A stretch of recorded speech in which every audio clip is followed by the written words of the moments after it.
India गठबंधन के वरिष्ठ नेता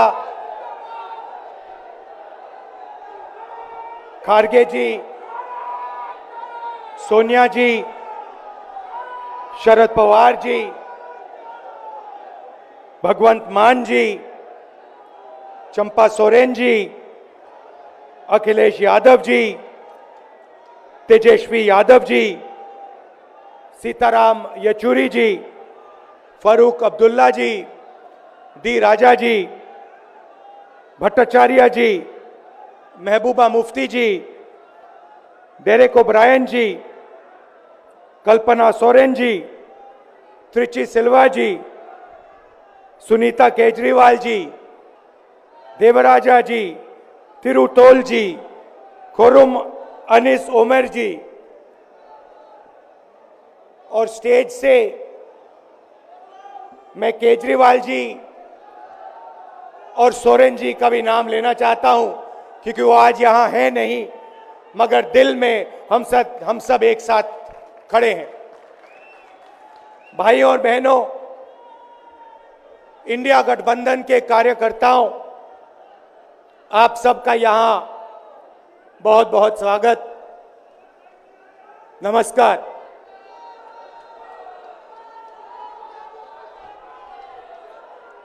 आजकल आईपीएल के मैच चल रहे हैं, देखते हो आप लोग। मैच फिक्सिंग शब्द सुना है आपने? सुना है? जब बेईमानी से एम्पायर पर दबाव डालकर प्लेयर को खरीदकर कैप्टन को डराकर मैच जीता जाता है। क्रिकेट में उसको मैच फिक्सिंग कहा जाता है। हमारे सामने लोकसभा का चुनाव है। अंपायर किसने चुने? नरेंद्र मोदी ने। हमारी टीम में से मैच शुरू होने से पहले 2 खिलाड़ियों को अरेस्ट करके अंदर कर दिया। तो भाइयों और बहनों, ये जो चुनाव हो रहा है, नरेंद्र मोदी जी इस चुनाव में मैच फिक्सिंग करने की कोशिश कर रहे हैं। ये जो उनका 400 सीट का नारा है, ये बिना ईवीएम के, बिना मैच फिक्सिंग के, बिना सोशल मीडिया और प्रेस पर दबाव डालकर खरीदकर, ये 180 पार नहीं होने जा रहा है। सब मिलाकर आप देखिए, कांग्रेस पार्टी विपक्ष की सबसे बड़ी पार्टी है। हमारे सारे के सारे बैंक अकाउंट बंद कर दिए गए हैं। चुनाव के बीच में देश की सबसे बड़ी ऑपोजिशन की पार्टी के सारे अकाउंट बंद कर दिए। हमें कैंपेन चलाना है, हमें लोगों को प्रदेशों में भेजना है, पोस्टर लगवाने हैं। सारा का सारा जो हमारे रिसोर्सेज हैं, बैंक अकाउंट बंद कर दिए गए हैं। तो ये कैसा चुनाव हो रहा है? नेताओं को धमकाया जाता है, पैसे देकर सरकारों को गिराया जाता है, नेताओं को जेल में डाला जाता है। केजरीवाल जी को, सोरेन जी को ये पूरी की पूरी मैच फिक्सिंग करने की कोशिश की जा रही है। और ये मैच फिक्सिंग सिर्फ नरेंद्र मोदी नहीं कर रहे हैं, ये मैच फिक्सिंग नरेंद्र मोदी और हिंदुस्तान के 3-4 सबसे बड़े अरबपति मिलकर कर रहे हैं। यह सच्चाई है। और यह मैच फिक्सिंग क्यों हो रही है? भाई और बहनों, इसका सिर्फ एक लक्ष्य है कि हिंदुस्तान का संविधान, जिसने इस देश के गरीब लोगों को भविष्य दिया, सपने देखने का हक दिया, उस संविधान को हिंदुस्तान के गरीब जनता से के हाथ से छीनने के लिए यह मैच फिक्सिंग की जा रही है।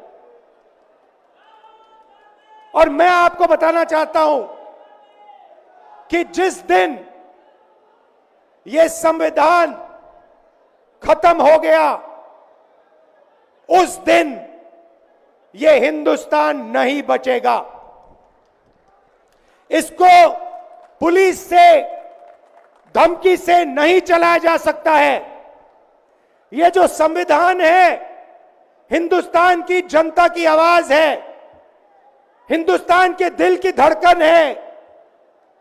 इसको जिस दिन खत्म कर दिया गया, उस दिन यहां पे हिंदुस्तान नहीं बचेगा।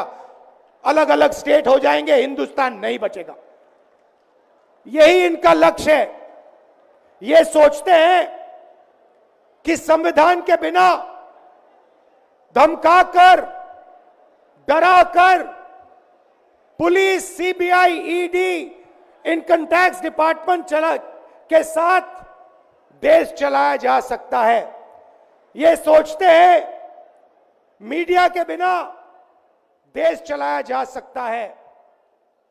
आप मीडिया को खरीद सकते हो, आप मीडिया को दबा सकते हो, आप मीडिया के रिपोर्टर्स का मुंह बंद कर सकते हो, मगर आप हिंदुस्तान की आवाज को नहीं दबा सकते हो। इस आवाज को कोई नहीं दबा सकता। दुनिया में कोई ताकत नहीं है जो इस आवाज को दबा सकती है। भाइयों और बहनों, बीजेपी के एमपी ने कहा कि जैसे ही हम चुनाव जीतेंगे, मैच फिक्स करके 400 सीटें जीतेंगे, वैसे ही हम संविधान को बदल देंगे, संविधान को रद्द कर देंगे। यह ऐसे ही नहीं बोला गया। यह टेस्ट करने के लिए, आइडिया टेस्ट करने के लिए बीजेपी के एमपी ने बोला है। यह लड़ाई संविधान को बचाने की लड़ाई है। जैसे अखिलेश जी ने कहा, संविधान चला जाएगा, गरीबों के हक चले जाएंगे, आरक्षण चला जाएगा, और जो आपका धन है, गरीबों का धन है, किसानों का धन है, मजदूरों का धन है, वो 5-6 लोगों के हाथ में चला जाएगा। नोटबंदी की, जीएसटी लागू किया। मुझे बताइए, जीएसटी से, नोटबंदी से किस गरीब व्यक्ति को फायदा हुआ? किस छोटे दुकानदार को फायदा हुआ? किस किसान को फायदा हुआ? किस बेरोजगार युवा को फायदा हुआ? किसी को नहीं। 40 साल से सबसे ज्यादा बेरोजगारी हिंदुस्तान में आज है। 1% लोगों के पास हिंदुस्तान का पूरा धन, 22 लोग हैं। जितना धन उतने उनके हाथ में है, उतना ही धन 70 करोड़ लोगों के हाथ में है। ये संविधान को क्यों मिटाना चाहते हैं? क्योंकि आपका धन जो है आपसे छीनना चाहते हैं। मैंने जाति जनगणना की बात की, किसानों के एमएसपी की बात की, युवाओं को रोजगार देने की बात की। यही देश के सामने सबसे बड़े मुद्दे हैं। मगर एक बात याद रखिए, अगर आप लोगों ने पूरे दम से वोट नहीं दिया, तो इनकी मैच फिक्सिंग कामयाब हो जाएगी। ये आप भूलिए मत। और जिस दिन मैच फिक्सिंग कामयाब हो गई, उस दिन आपका संविधान, हमारा संविधान खत्म हो जाएगा। जिस दिन संविधान खत्म हो गया,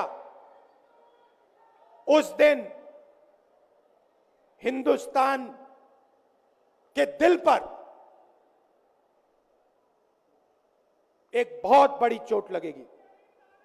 तो ये जो चुनाव है, ये चुनाव कोई मामूली चुनाव नहीं है। ये चुनाव हिंदुस्तान को बचाने का, संविधान को बचाने का, और जो गरीबों का हक है, किसानों का हक है, पिछड़े वर्गों का, दलितों का, आदिवासियों का, गरीब जनरल कास्ट के लोगों का हक है, उसको बचाने का हक है, उसको बचाने का चुनाव है। यह बात आप याद रखिए, क्योंकि अगर यह चुनाव जहां मैच फिक्सिंग की जा रही है, वो पूरे देश को दिख रहा है, बीजेपी के लोग कह रहे हैं। कल में से एक व्यक्ति मिलने आया, मुझे कहता है मैं ट्रेन से आया, मेरे साथ बीजेपी के कार्यकर्ता बैठे थे, उन्होंने कहा कि कुछ ना कुछ गड़बड़ है। यह सच्चाई है। इलेक्शन कमीशन के लोगों को नरेंद्र मोदी जी ने बैठाया, दो नेताओं को, दो चीफ मिनिस्टरों को जेल में डाला। चुनाव से कुछ ही महीने पहले अगर डालना था तो 6 महीने बाद डाल देते, 6 महीने पहले डाल देते।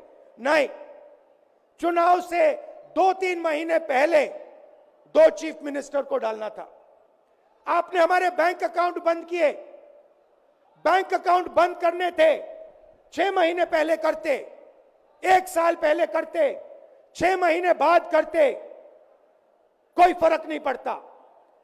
आप चाहते हो कि विपक्ष चुनाव ना लड़ पाए, और इसीलिए आपने कांग्रेस पार्टी के बैंक अकाउंट रद्द किए, आपने इलेक्शन कमीशन में अपने लोग बैठाए, आप जुडिशरी पे दबाव डाल रहे हो, क्योंकि आप चाहते हो कि मैच फिक्स हो, संविधान रद्द किया जाए और आप सत्ता में रहो। मगर भाइयों और बहनों, मैं सच बोलता हूं, और मेरी बात आप अच्छी तरह सुन लो। अगर हिंदुस्तान में मैच फिक्सिंग का चुनाव बीजेपी जीते और उसके बाद संविधान को उन्होंने बदला, तो इस पूरे देश में आग लगने जा रही है। जो मैंने कहा, याद रखो, यह देश नहीं बचेगा। यह चुनाव